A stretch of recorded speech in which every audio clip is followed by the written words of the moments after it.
नमस्कार दोस्तों, एक नए वीडियो में आपका स्वागत है। आज की वीडियो में मैं आपसे बात करना चाहूँगा लक के बारे में। लक लक आप समझते हैं? लक, किस्मत, क्या बोलते हो उसे? और लक किस्मत के अलावा क्या बोलते हो उसे? आप बताइए, टर्म्स दीजिए। मेरे को 5 चाहिए, 5 5 आप कमेंट कीजिए लक को और क्या क्या बोलते हैं। ठीक है, तब तक मैं आगे बढ़ता हूँ।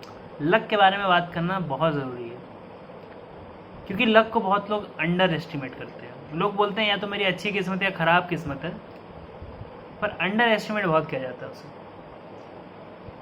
हमको लगता है कि हम कोई चीज़ करने जा रहे हैं, बड़ी मेहनत से करेंगे, बड़े इंटेलिजेंट हैं हम, बड़े टैलेंटेड हैं हम, तो हो जाएगी।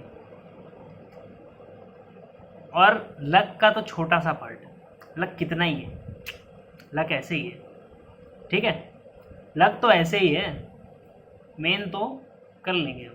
ठीक है, जो काम हमको करना है ना वो कर लेंगे हम, आराम से कर लेंगे, टेंशन नहीं लेंगे, आराम से करते रहेंगे और फिर करते रहेंगे और फिर हो जाएगा। ठीक, ऐसा लोग सोचते हैं और भूल जाते हैं, बड़ी बड़ी चीज़ भूल जाते हैं ये, कि इंसान जब भी सक्सेसफुल होता है तो अपनी किस्मत से होता है, क्योंकि एफर्ट सब डाल रहे हैं, सब में टैलेंट है, सब में जोश है, हिम्मत है।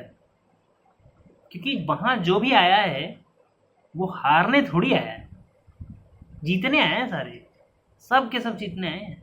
ये समझ लो, किसी को नहीं हारना, सब यही उम्मीद करते हैं कि हम जीतेंगे। कुछ लोग तो बोलते हैं मैं तो मानता हूँ मैं ही जीतूंगा, मेरे को तो उम्मीद भी करने की जरूरत नहीं, मेरे को पता है मैं जीतूंगा। कॉन्फिडेंस या फिर ओवर कॉन्फिडेंस, वो तो आपको रिजल्ट पे ही पता चलेगा, है ना। अब बात ये है कि लक से काफ़ी चीज़ें इन्फ्लुएंस होती हैं, ऐसे ही चीज़ें जो आपके कंट्रोल में नहीं है, वहीं पे रोल लक का होता है। किसी भी चीज़ जिसमें आप जा रहे हैं, जिसमें आप बहुत सारी चीज़ें कंट्रोल नहीं कर सकते, बहुत सारी, तो आप क्या करेंगे? कुछ तो करना चाहिए ना। तो आप प्लानिंग करेंगे, ट्रेनिंग करेंगे, अपना ही खर्च कर सकते हैं जो आपके कंट्रोल में, वो प्लानिंग है, ट्रेनिंग है, क्या ही कर सकते हो आप। कोई सिंपल एग्जांपल में लो, तो कोई एग्ज़ाम देने जा रहा है तो वो पढ़ाई कर सकता है, हर टॉपिक पढ़ सकता है, और क्या ही कर सकता है उन्होंने, सब कुछ पढ़ लिया। ठीक है, अब कहीं से भी आएगा कुछ भी सवाल, तो कुछ आउट ऑफ सिलेबस आ जाता है सवाल, फिर माथा बच्ची हो जाती है कि यार मतलब टॉपिक तो वही है, लेकिन पूछा इस तरह से जो कभी किसी ने कराया नहीं क्वेश्चन। फिर फंस गए, फिर फंस गए, फिर चलो कंप्लेन करो, ये क्वेश्चन गलत था, ये क्वेश्चन तो सिलेबस में ही नहीं था, आपने कैसे दे दिया, जबकि टॉपिक वही है। ठीक है, बहुत बार होता है लोगों से, कभी कभी गलत भी क्वेश्चन आते हैं, मानता हूँ मैं, होता है ना। ये भी लक का पार्ट है। जो चीज़ें आपके कंट्रोल में नहीं है उसमें लक का पार्ट बहुत बड़ा है। तो अब आगे बढ़ते हुए, क्योंकि लक का पार्ट है ना, तो हम कभी भी किसी चीज़ का भी आउटकम ये नहीं बोल सकते कि ये आएगा। ठीक है, क्योंकि लक का पार्ट है, क्योंकि कुछ चीज़ें अनकंट्रोलेबल हैं, हमारे कंट्रोल से बियॉन्ड है, हमारे हाथ में नहीं है।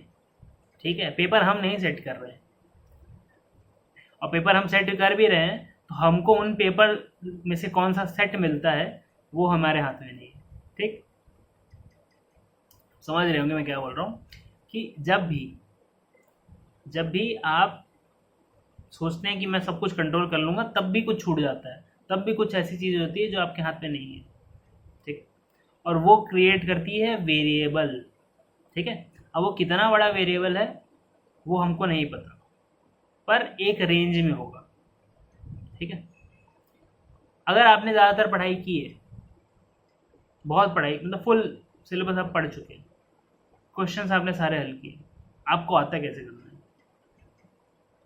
तो आपके मार्क्स 90 से 100 के बीच में आएंगे, ठीक है, क्योंकि वो 90 से 100 ना वही लक है। आपको क्या लगता है इतनी मेहनत क्यों लगती है 90 से 100 के बीच में पहुंचने में? कितनी मेहनत करते हैं बच्चे, कितनी ज़्यादा मेहनत करते हैं, कितनी अलग अलग किताबें पढ़ते हैं, कितना डाइजेस्ट, तो क्या बोलते हैं, इधर का ज्ञान उधर का ज्ञान, ट्यूशन व्यूशन। अभी तो आजकल इतने सारे ऐप्स आ गए हैं, ठीक है, आ रहे हैं जा रहे हैं, सबका चल ही रहा है, ठीक है। तो जो भी आप सिर्फ एग्ज़ाम की बातें मत सोचिए, आप किसी भी चीज़ में अप्लाई कर सकते हैं, किसी भी चीज़। जब भी आप एक रेंज नहीं लेके चलते अपने दिमाग में कि ये भी हो सकता है, ये तो बेस्ट केस सिनेरियो, पर वर्स्ट केस सिनेरियो क्या है कि इतना तो मैं कर ही लूँगा, ये जो है कि इतना तो कर सकता हूँ, इतने तक कर सकता हूँ, और इतना तो मैं कर ही लूँगा, वो जो रेंज है वो लोग कंसिडर नहीं करते। लोग बोलते हैं मेरे को तो आउटकम इतना चाहिए, ठीक है, मेरे को 99 मार्क्स चाहिए तो 99 मार्क्स चाहिए, ये 100 चाहिए तो 100 चाहिए। कई कई पेरेंट्स आपने देखे होंगे कि 100 चाहिए तो बच्चा 100 चाहिए, ठीक है, 99 कैसे आया तेरा, ठीक है, 100 आना चाहिए था। अब उसी पेरेंट से वही एग्ज़ाम दिलवा दो तो देखो फिर 50 भी लाना मुश्किल हो जाएगा। लेकिन होता है कुछ लोग ऐसे।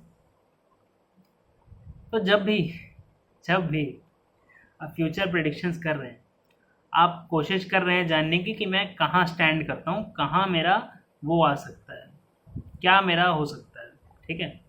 हो सकता है आप नौकरी में देख रहे हो कि मैं इस ऑर्गेनाइजेशन में कहाँ तक बढ़ सकता हूँ, हो सकता है आप पैसे में देख रहे हो कि ये मेरा बिजनेस कहाँ तक वो कर सकता है, ठीक है, क्या स्कोप है, क्या वो है, ठीक है। लिमिटेशंस आपको भी पता है। ख्याली पुलाव तो आप पकाते हो कि हाँ अगर किस्मत अच्छी हुई तो ये भी हो सकता है, तो वो तो हायर लिमिट हो गई। लेकिन किस्मत खराब हुई तो क्या होगा, वो अगर आप कंसिडर नहीं करोगे तो आप कहीं ये नहीं पता चलेगा कि इन चीज़ों के बीच में ही हम आएंगे, ठीक है। जब भी आप दो चीज़ों के बीच में आओगे ना, तब आपको थोड़ा ज़्यादा क्लियर पिक्चर दिखेगी, रादर देन कि आप बोल रहे हो कि मेरे को एक पॉइंट बता कि हाँ यहाँ पहुँचूंगा मैं, 1 साल में यहाँ पहुँचूंगा, 5 साल में यहाँ पहुँचूंगा। आपने देखा होगा ना, कंपनीज प्रिडिक्शन करती हैं कि हमारा एक्सपेक्टेड रेवेन्यू ये है ना, हमारा एक्सपेक्टेड सेल्स इतनी है, एक्सपेक्टेड हमारा कस्टमर एक्विजिशन इतना है, जो भी है अलग अलग चीज़ें जब आती हैं, जब प्रिडिक्शंस होती हैं, तो स्पेसिफिक डेटा मांगते हैं लोग, ये बता इतने मेरे को क्या आएगा, ठीक, क्या आएगा एग्जैक्टली बता, ठीक है, इससे थोड़ा ऊपर नीचे मैं मान लूँगा, लेकिन ये नंबर दे, मेरे को स्पेसिफिक नंबर दे कि ये नंबर है। क्यों ना हम रेंजेस में ही बात करें, क्यों ना हम हमेशा बोले कि यार बेस्ट लक रहेगा तो ये आ जाएगा, वर्स्ट लक रहेगा तो भी ये तो आ ही जाएगा, और ये जो है ये बॉटम लाइन है, ठीक है, ये बॉटम लाइन है, ये वर्स्ट लक है, ये बेस्ट लक है, तो हम यहाँ कहीं हैं, ठीक। और उस हिसाब से हम प्लानिंग करें कि यार वर्स्ट लक भी हो ना, वर्स्ट लक भी हो तो भी हम संभाल लेंगे, और बेस्ट लक हो तो हमको कहाँ पहुँचना है, फिर हम क्या क्या कर पाएंगे, दोनों चीज़ों की प्लानिंग हो, और कहीं बीच में ही आ जाए, और फिर उसके हिसाब से आप संभाल लो, ठीक है, क्योंकि आपके पास दोनों प्लान है। तो बस ठीक है, बस ठीक। जब भी आप प्लान करते हो, जब भी आप फ्यूचर प्रेडिक्शन करते हो, जब भी आप ऐसा सोचते हो कि यार ये कर सकते हैं वो कर सकते हैं, तो उसमें अगर आपने ये दोनों चीज़ें कैटर नहीं किए कि बेस्ट होगा तो मैं उसके बाद क्या करूँगा, ठीक है। जैसे होता है ना, कुछ लोग घर खरीदते हैं सिर्फ बेचने के लिए, ठीक है, तो वो लोग घर खरीदते हैं सिर्फ बेचने के लिए, तो उन्होंने घर क्या बोलते हैं, घर उनका दाम बढ़ गया, लेकिन अब बेच के खरीदेंगे क्या वो, ये तो उनको पता ही नहीं है। क्योंकि देखो, घर अगर आप बेच के खरीदते हो नया, तो टैक्स शायद नहीं देना पड़ता है, बहुत कम देना पड़ता है, कुछ होता है रूल ऐसा, पर उसके कंडीशंस हैं जो कि आपको कोई वही बता पाएगा, है ना।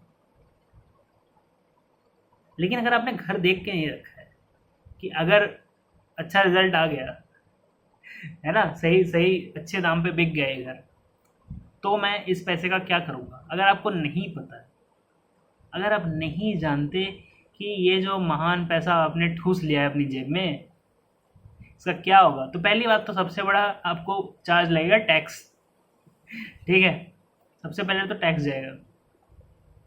हो गया ना LTGC और पता नहीं क्या क्या, LTCG क्या है, अलग अलग टैक्स लगते, राइट। तो जो टैक्स कौन देगा, कहाँ से जाएगा वो पैसा, घर से ही जाएगा। अब वो जो जाएगा पैसा, वो जो जाएगा पैसा, उसमें देखिए कट कुट के आपको कुछ मिलेगा, और जब मिल जाएगा तो क्योंकि आपको पता नहीं है इस पैसे का क्या करना है, तो आपके आसपास के लोग जो जानते हैं कि आपके पास इतना पैसा है, वो कुछ प्लान बनाएंगे आपके पैसे का। देखो, अगर किसी इंसान के पास पैसा पड़ा हो, किसी भी इंसान के पास पैसा पड़ा हो, आसपास के लोगों को पता है उसके कि उसके पास पैसा है, ठीक है, अब वो चोरी नहीं कर रहे क्योंकि उनका तो हक है, चोरी क्या करेंगे, वो ऐसे ले लेंगे, और जब ऐसे ही ले लेंगे फिर आप फंस जाओगे, ठीक है। अगर आपके पास अपने पैसे का प्लान नहीं है तो फिर क्या फायदा, फिर दूसरा कोई प्लान बना लेगा आपके पैसे का। पैसा तो यार, जैसे बोला जाता है ना, लक्ष्मी तो चंचल है, तो लक्ष्मी चंचल इसीलिए है क्योंकि सिर्फ आप नहीं, और भी लोग बाज की तरह नजरें गड़ाए हुए हैं उस पर, ठीक है। आप भले बड़े डिसिप्लिन बड़े वो, ठीक है, कि नहीं मैं तो नहीं खर्च कर रहा, आपके आसपास के लोग खर्च कर देंगे, क्या कर लोगे, हो गया खर्च खत्म। अब ऐसी चीज़ों में खर्च हो गया जहाँ पैसा वापस भी नहीं आएगा, क्या कर लोगे फिर, बड़ी दिक्कत की बात है, बड़ी की बात है ना। तो हमेशा जानो ये चीज़ को, बड़ा ज़रूरी है इसको जानना कि पैसा जो है उसका करना क्या है, ठीक है, इन केस ऑफ दैट।